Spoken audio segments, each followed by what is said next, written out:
ஜெய ஸ்ரீராம் நண்பர்களே, தமிழ் உதயனுக்கு வருக வருக என்று வரவேற்கிறோம். இன்னைக்கு நம்ம சிரார்த்தங்கத்தை பத்தி நம்ம நிறைய பேச போறோம்.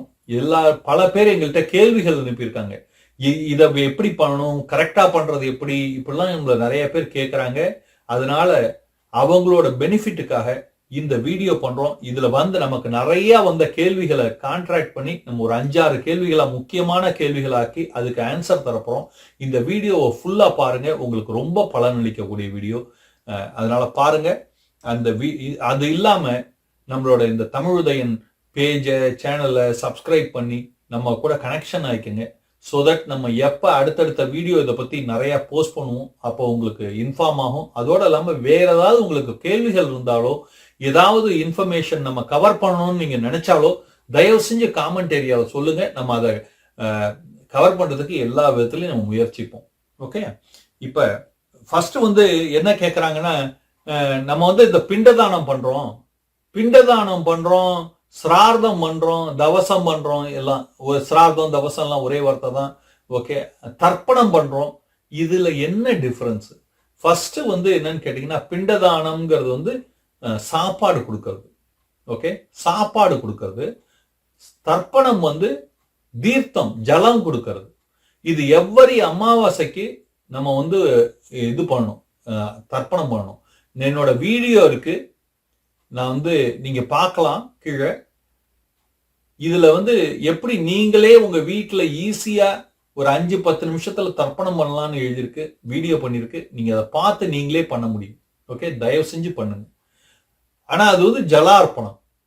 இது பிண்டதானங்கிறது சாப்பாடு கொடுக்கறது. ஏன்னா நம்மளோட பித்ருலோகத்துல இங்க ஒரு வருஷங்கிறது அங்க ஒரு நாள்.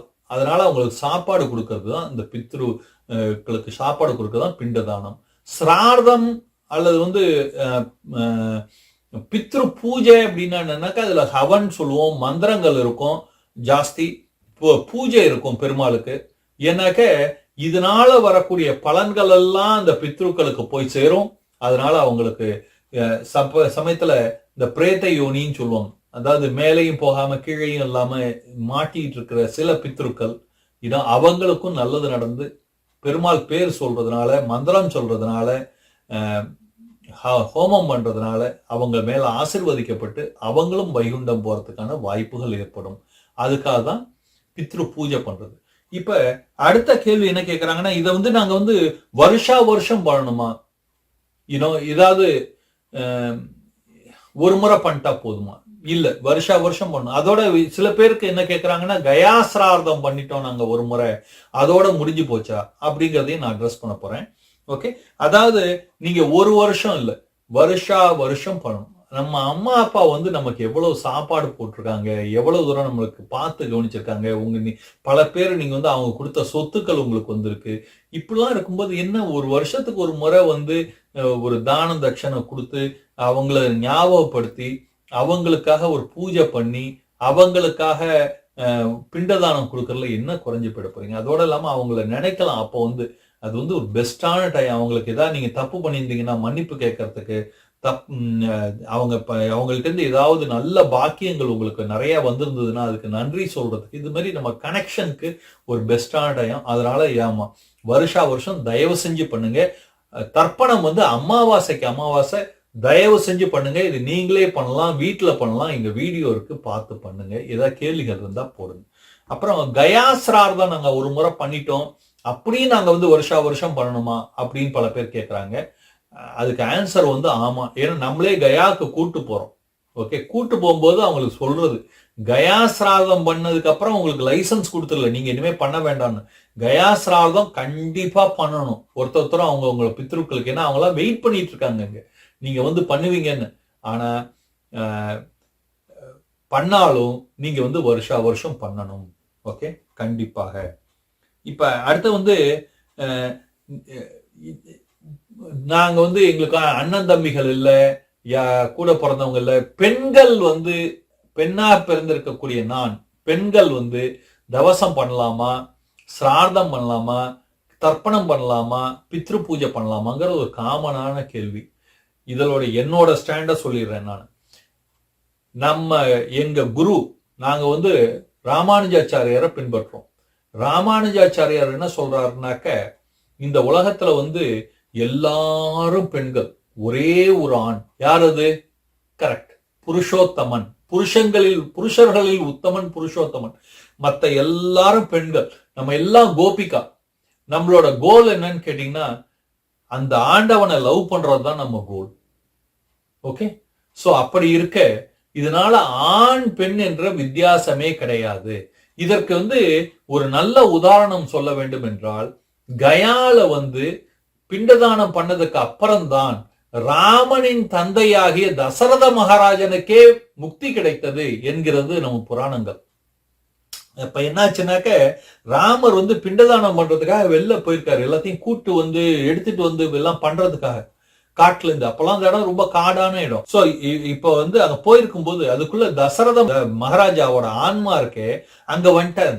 வந்து சீதா அம்மாட்ட கேக்குறாங்க, அம்மா எனக்கு பிண்டதானம் கொடுமா, எனக்கு முக்தி கிடைக்கணும், எனக்கு இங்க இருந்து இருந்து எனக்கு போதுமா, எனக்கு சீக்கிரம் எனக்கு பிண்டதானம் கொடு அப்படின்னு கேட்க, அம்மா சொல்றாங்க, அப்பா நீங்க வந்து கொஞ்சம் பொறுத்துக்குங்க, இப்ப வந்துருவார் உங்க பையன், வெளில போயிட்டு பிண்டதானத்துக்கு தான் எல்லாம் எடுத்துட்டு வர போயிருக்காருன்னு சொல்ல, அப்ப இவர் தசரத மகாராஜாவோட ஆத்மா சொல்லுது, இது மாதிரி அம்மா பையன் வரத்துக்கு இன்னைக்கு சாயந்தரம் ஆயிடும், என்னால அவ்வளவு நேரம் பொறுக்க முடியாது, இப்பயே எனக்கு பிண்டதானம் செய் என்று கேட்க, அம்மா சொல்றாங்க, சீதா அம்மா, எனக்கு இங்க வந்து பிண்டதானம் கொடுக்கறதுக்கு என்கிட்ட எதுவுமே இல்லையப்பா அப்படின்னு சொல்ல, நீ எதுவும் வேணாம், அந்த கயா மண் இருக்கு பாரு, இதுவே போதும், இந்த கயா மண்ணை எடுத்து உருண்டை பிடித்து எனக்கு பிண்டமாக கொடு, நான் அதை எடுத்துட்டு நான் சந்தோஷமா போயிடுவேன், எனக்கு ஒன்னே நான் இங்கிருந்து கிளம்பிடுவேன் என்று சொல்ல, உடனே வந்து சீதா அம்மா வந்து அந்த கயா மண்ணையே உருண்டையாக பிண்டமாக அதை வந்து பாவித்து உருண்டை பிடித்து அதை வந்து அர்ப்பணம் செய்ய, அதை ஏற்றுக்கொண்ட தசரத மகாராஜாவுக்கு உடனே முக்தி கிடைத்தது. ஓகே, இதுல இருந்து நமக்கு என்ன தெரியுதுன்னாக்க, பிண்டதானம் செய்யறோட இம்பார்ட்டன்ஸ் தெரியுது. அத எப்படி கயால நம்ம பித்ருக்கள்லாம் வெயிட் பண்றாங்க. அது ராமரோட அப்பாவுக்கே அந்த கதைன்னா நம்ம அப்பா அம்மா எல்லாம் எப்படின்னு பாத்துங்க. அது மூணாவது வந்து பெண்கள் செய்யலாமா என்ற கேள்விக்கு இது வந்து பதில் கொடுக்குது உங்களுக்கு. அதனால கண்டிப்பாக செய்யலாம். இத பத்தி கேள்வி இருந்தா நம்ம வாட்ஸ்அப் நம்பர் இருக்கும், நீங்க தொடர்பு கொள்ளலாம். ஓகே, அடுத்து வந்து நம்ம வந்து பல இடங்களுக்கு போறோம். கயா சிராதத்தோட ஸ்பெஷாலிட்டி நான் சொல்லிட்டேன்.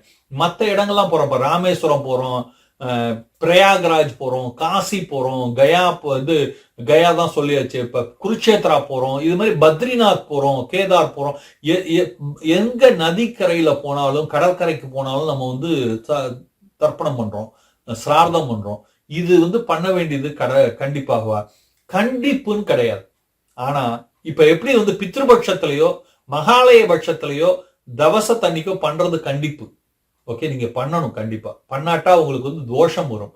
ஆனா இந்த இடங்கள் எல்லாம் போகும்போது நீங்க பண்ணணுங்கிறது கிடையாது. ஆனா பண்ணினா உங்க பித்ருக்களோட ஆசீர்வாதம் கிடைக்கும். உங்கள் பித்ருக்களுக்கு எல்லா விதமான மங்களமும் உண்டாகும்.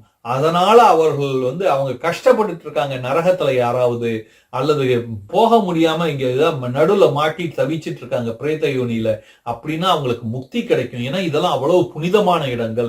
அங்க பண்ணும்போது அவங்களுக்கு முக்தி கிடைக்கும். அவங்க வந்து உங்களுக்கு ஆசீர்வதிப்பார்கள். அதனால உங்களுக்கு எல்லா இந்த பித்ருதோஷங்கள்லாம் நீங்கி நீங்களும் உங்கள் குடும்பமும் உங்கள் சந்ததியும் நல்லா இருப்பீங்க.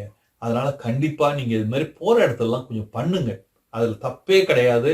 போகும்போது அடுத்தது என்னன்னா, அங்க போகும்போது சும்மா 2 ரூபாய்க்கும் 1 ரூபாய்க்கும் சண்டை போட்டுக்கலாம, கண்டவங்கள்ட்டையும் சண்டை போட்டுக்கலாம, நல்ல சாந்தியோட மனசோட இந்த இடத்துக்குலாம் போகும்போது இவ்வளவு தூரம் செலவு பண்ணிட்டு பல பேர் போய் அங்க போய் சண்டை போட்டு எல்லாரோட மனசையும் கெடுத்துட்டு வருவாங்க. அது மாதிரிலாம் போகாதீங்க. அங்க போய் என்ன போச்சு, கொஞ்சம் சின்ன விஷயங்கள் எல்லாம் இது பண்ணாம இக்னோர் பண்ணிட்டு நல்ல தான தட்சணை கொடுத்து நல்ல உங்க பித்ருக்களுக்குன்னு பண்ணி ஆசீர்வாதம் வாங்கிட்டு வாங்க, உங்களுக்கு நல்லது நடக்கும். ஆனா நான் வந்து இன்னொன்னு கேட்டோம்னா, அவங்க நம்ம பித்ருக்களுக்கு நல்லது நடக்கணும் அப்படி என்ற எண்ணத்தோட பண்ணுங்க. எனக்கு நல்லது நடக்கணும்னு நினைச்சு அதை பண்றதை விட பித்ருக்களுக்கு நல்லது நடக்கணும்னு நினைச்சு பண்ணுங்க. அவங்க ஆசீர்வதிப்பார்கள். நம்ம பித்ருக்கள் வந்து ரொம்ப தயாளு. அவங்க வந்து நமக்கு வந்து ஆசீர்வாதம், அளவில்லா ஆசீர்வாதம் கொடுப்பார்கள். அதனால நமக்கு நல்லது நடக்கும். அதனால நீங்க கவலையே படாதீங்க. அதனால போற இடத்தெல்லாம் இது மாதிரி புனித தலங்கள்ல கண்டிப்பா பண்ண முயற்சியுங்கள். ஓகே, அடுத்து வந்து நான் இந்த மாதிரி சிரார்த்தம் இதெல்லாம் எனக்கு வந்து நம்பிக்கை இல்லை, நான் பண்ணல. உங்களுக்கு நம்பிக்கை இருக்கா இல்லையாது கிடையாது. அதாவது நம்ம பித்ருக்களுக்கு அது முக்கியம். ஓகே, அதனால உங்க அப்பா அம்மா மேல உங்களுக்கு அன்பு இருந்தா, உங்க பித்ருக்களுக்கு மேல அன்பு இருந்தா, உங்க குழந்தைகள் மேல அன்பு இருந்தா, அவங்களுக்கு தோஷம் வந்துடக்கூடாதுன்னு நினைச்சீங்கன்னா கண்டிப்பா அதை பண்ணுங்க. இதை நான் முன்னாடியே விளக்கம் கொடுத்துட்டேன். ஓகே, இதுல ஒரு கொஸ்டின் எங்களுக்கு வர்றது என்ன, குருஜி எங்களுக்கு பைசா இல்லை, இது பண்ணணும்னாக்க தட்சணை எல்லாம் கொடுக்கறதுக்கு எங்களுக்கு பைசா இல்லை, வசதி இல்லை, என்ன பண்றது அப்படின்னு. அப்படி இல்லை என்றால், உண்மையிலேயே இல்லை என்றால், கருட புராணத்துல இந்த கேள்வியை வந்து கருட பகவான் கேட்கிறார் விஷ்ணு பகவான்கிட்ட, ஆண்டவா இது மாதிரி வந்து பிண்டதானம்லாம் கொடுக்கணும், பிராமண போஜம் பண்ணணும், இது மாதிரி வந்து தட்சணை கொடுக்கணும்லாம் சொல்றீங்களே, ஒருத்தட்ட இதுக்கான சாமர்த்தியம் இல்லைன்னா என்ன பண்றது அப்படின்னு. அதுக்கு பகவான் என்ன சொல்றாருனாக்க, ஒரு முறை அப்படி சாமர்த்தியம் இல்லைன்னாக்க அப்படியே பித்ருலோகத்தை பார்த்து கைகளை விரித்து, பித்ருக்களே உங்களுக்கு நான் எல்லாம் செய்யணும்னு நினைக்கிறேன், ஆண்டவா எனக்கு எனக்கு முடியாத காரணத்தினால நான் என்ன கொடுக்கணும், என் மனசுல கொடுக்கணும்னு ஆசை இருக்கு, ஆனா கொடுக்கறதுக்கு எனக்கு இந்த 2 சொட்டு கண்ணீரை தவிர எனக்கு வேற எதுவுமே இல்லையே என்று வருத்தத்தோடு உணர்ச்சி வசப்பட்டு இந்த 2 சொட்டு கண்ணீர் வருகிறதே, அதை அவர்களுக்கு அர்ப்பணம் செய்யுங்கள். அது அப்படி நல்ல மனசோட, இது வந்து சும்மா ஏமாத்துறதுக்காக இல்லை, உங்களுக்கு உண்மையிலேயே இல்லை என்றால் இப்படி அர்ப்பணம் செய்தீர்களானால் அதை போல சூழ்நிலை உங்களுக்கு மீண்டும் ஒரு முறை வராது. அடுத்த வருஷத்துக்குள்ள உங்களுக்கு நல்லாக ஆரம்பிச்சிருவீங்க. அப்படி ஆனதும் நீங்க வந்து திரும்ப சிராதம் பண்ண ஆரம்பிச்சிடலாம். இதனால எந்த கவலையும் இல்லை. பணம் தான் முக்கியம் அப்படிங்கிறது இல்லை, மனசுதான் முக்கியம் இது பண்றதுக்கு. அதனால நீங்க கண்டிப்பா பண்ண முடியும். ஒரு லாஸ்ட் இது என்னன்னாக்க, பிராமண தானம், பிராமண போஜனம், இதெல்லாம் வந்து சிராதத்துல நம்ம நிறைய யூஸ் பண்ணுவோம் இந்த வார்த்தை. ஏன் அப்படின்னு கேட்டாக்க, மொத்தம் 4 வர்ணங்கள், பிராமண, சத்திரிய, வைஷ்ய, சூத்ர. இதுல வந்து பிராமணனை தவிர இந்த 3 வர்ணங்களுக்கு தானம் வாங்கக்கூடிய விதி கிடையாது. ஓகே, அவங்களால வாங்கக்கூடாது, கொடுக்கதான் அவங்களுக்கு ரைட் இருக்கு. அதனாலதான் பிராமணனுக்கு கொடுக்கவும் வேணும், வாங்கவும் வேணும். அதாவது பிராமணன் வந்து ஒரே வாங்கிட்டே இருக்க முடியாது, 2 வே ஸ்ட்ரீட். இவங்களும் பண்ணணும், இவங்களும் தான் தட்சணை கொடுக்கணும், இவங்களும் வந்து எல்லாம் முறைப்படி பண்ணணும், அதெல்லாம் இருக்கு. ஆனா இவங்களுக்கு தான் தட்சணை வாங்கறதுக்கும் தானம் வாங்கி கொள்வதற்கான உரிமை உண்டு. ஓகே, அதனாலதான் நம்ம வந்து பிராமண தானம் சொல்றோம். இப்ப வந்து நான் வந்து ஏழைகளுக்கு கொடுப்பது தப்பா அப்படின்னு, தப்பே கிடையாது. அதாவது 2 விதமா இதை பிரிச்சுக்கணும். ஒண்ணு வந்து எதிர்பார்ப்போட கொடுப்பது, இன்னொன்னு எதிர்பார்ப்பு இல்லாமல் கொடுப்பது. ஓகே, எதிர்பார்ப்பதோட கொடுப்பதுன்னா என்ன, எனக்கு பித்ரு தோஷம் போகணும், என் பித்ருக்களுக்கு நல்லது நடக்கணும், என் குழந்தைகளுக்கு நல்லது நடக்கணும், படிப்பு வரணும், இது மாதிரிலாம் வந்து நீங்க வந்து எதிர்பார்ப்போட பண்றீங்கல்ல, இப்ப நீங்க பிராமண தானம் பண்ணுவீங்க. ஆனா எதிர்பார்ப்பு இல்லாமல் பண்ணுவது இருக்கிறது அல்லவா, அதான் வந்து எனக்கு நல்லது இருக்கணும், மனசாந்திக்காக பண்றேன், நல்லதுக்காக பண்றேன், நல்லது நிறைய பண்ணணும், அப்படிலாம் வந்து புண்ணியம் சேர்ப்பதற்காக பண்றீங்களே, அப்ப வந்து உங்களோட அன்னதானங்கள், வஸ்திர தானங்கள், இதெல்லாம் ஏழைகளுக்கெல்லாம் நிறைய பண்ணுங்க.